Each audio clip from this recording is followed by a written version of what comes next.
Okay, let's unpack this. August 21st, 2025. The US stock market basically hit pause. Oh, So our deep dive today is looking at why. There's this intense focus on the Federal Reserve, right? And also a continued sort of recalibration in tech. Our mission, as always, is to pull out the really crucial insights for you from all the latest data. mhm. So the S&P 500, it just notched its fifth straight day of losses. That's the longest streak we've actually seen all year. But here's the thing. This wasn't really panic selling, was it? No, absolutely not. And what's fascinating here, I think, is how cautious it was. A calculated retreat.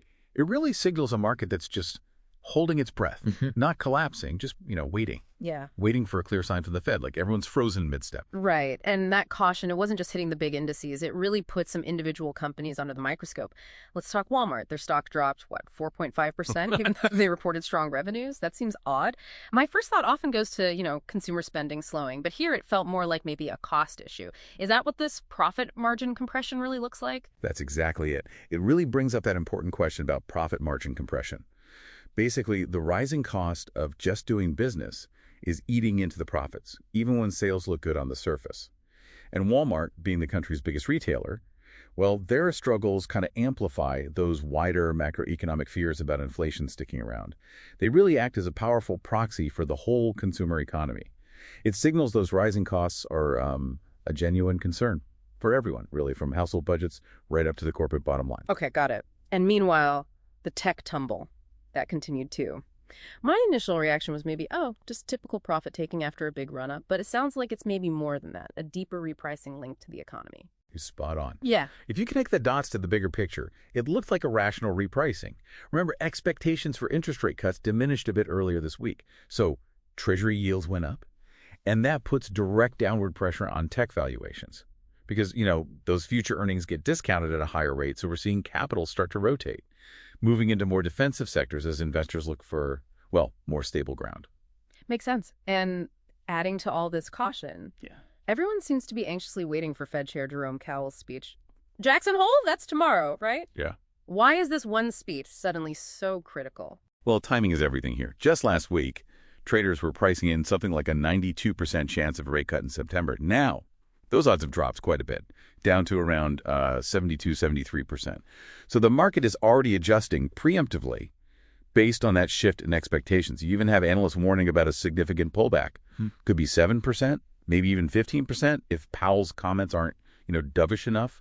Dovish meaning signaling a more cautious, maybe accommodative stance on rates. If he doesn't meet those still pretty high expectations. Yeah.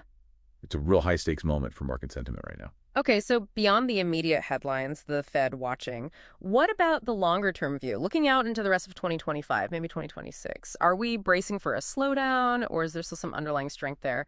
Well, it's a bit of a mixed bag, honestly. You have some traditional indicators like the LEI, the leading economic index, that broadly forecasts economic activity. And it does suggest a potential slowdown, maybe linked to the uncertainty around tariffs. But on the other hand, you've got really strong corporate earnings still.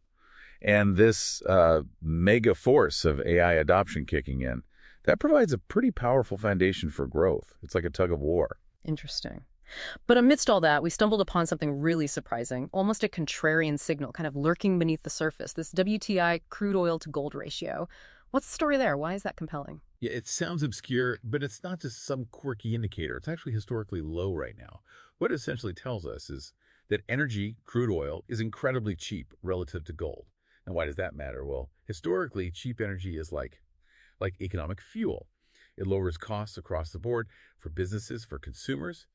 So even if the short-term news feels noisy and the market seems choppy, this low ratio often suggests that the underlying conditions for economic expansion are quietly strengthening. It's a key fuel for growth signal. And the stock market, well, it tends to like cheap energy. Right.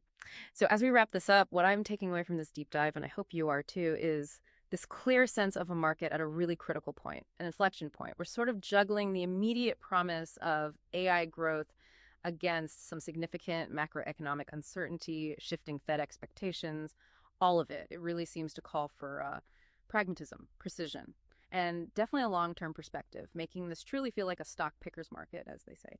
So here's a final thought for you to chew on. How will you weigh these conflicting signals? The immediate policy shifts versus those powerful long-term drivers like AI and that surprising cheap energy signal.